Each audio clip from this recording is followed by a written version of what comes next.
Morning వేడివేడిగా అట్లు తినాలి అంటే సాయంత్రం ఖచ్చితంగా పప్పు రుబ్బాల్సిందే. ఒక్కొక్కసారి మర్చిపోతూ ఉంటాం. అలాంటప్పుడు టెన్షన్ పడకుండా సింపుల్గా చేసేయండి నేను చూపించే అట్లు. పిల్లలు స్కూల్ నుంచి వచ్చిన తర్వాత ఈవినింగ్ స్నాక్స్కి అయినా పెట్టచ్చు, చాలా బాగుంటాయి.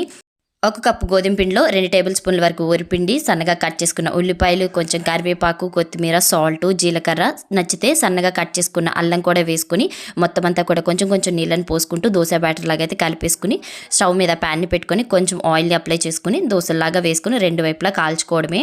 నేను ఇక్కడ వేసిన వరిపిండి, మీరు చెప్పిన బియ్యపిండి రెండు ఒక్కటే. చాలా మంది కామెంట్స్ చేశారు, వరిపిండి అంటున్నారేంటి, బియ్యపిండి అనండి, వరిపిండి ఏంటి అసహ్యంగా అని కూడా కామెంట్స్ పెట్టిన వాళ్ళు ఉన్నారు.